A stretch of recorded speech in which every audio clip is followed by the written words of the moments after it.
Everything we learned from the opening night of the Champions League. Arsenal 2, Bilbao 0, and Arsenal are really set up to do well in the Champions League. Defence wins you these kind of tournaments, and whenever you're playing 4 centre-backs and 3 DMs, you're giving yourself a good shot. But Madueke and Eze, especially Madueke, really had the making of his fullback, and it was a really convincing win at 2-0. It was Martinelli and Trossard both combining for a goal each and assist each that brought them over the line, but Martinelli off the bench looks so much better than whenever he's starting, and to have players like Norgard and Nkappi coming off the bench whenever you've injured players like Saka, Odegaard, Havertz is a joke. PSG 1, Union Saint-Gilloise 3, and honestly, whenever I was looking at the lineups, I was really unimpressed by PSV's lineup. Flamingo is really the only impressive guy I saw out there, and it really showed in a 3-1 throbbing against the Belgian side. Kind of similar story when it came to Benfica against Karabakh. I wasn't expecting this bad of a result, but whenever I was looking at their lineup, I was like, okay, Antonio Silva looks promising, Barencha seems decent, but the rest are kind of nobodies in my opinion,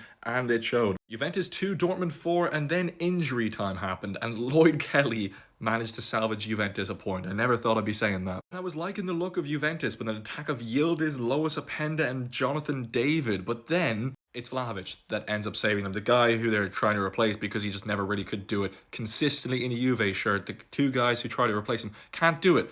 That he then gets a kick up the backside and decides, okay, I'll finally do it. 2 goals and an assist. Real Madrid 2, Marseille 1, and it kind of just shows that they were not happy with all those superstars getting knocked out in the quarterfinal last season.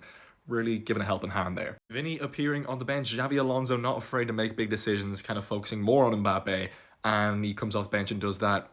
Is there a bit of sulking going on? Wouldn't be surprised, but even Carvajal coming on after 5 minutes of Trent getting injured ends up getting a red card. Tottenham 1, Villarreal 0, and they really got a let off there with an own goal from their goalkeeper in the opening 4 minutes from a cross that came in. He just kind of put it in his own net. I was once again really impressed with Tottenham's youth in midfield, Bergvall and Sarr, especially Bergvall. I don't know how he got a 6.5 rating. He was everywhere and anywhere they needed, and there was moments where Kudus really only came to life in the second half, and Simmons was kind of in and out of the game throughout the game, but Villarreal really didn't put up a fight. Nicolas Pepe had, I think, 3 good chances where they were probably just a foot or 2 left of the post. He probably could have had a hat-trick if he was on a better day.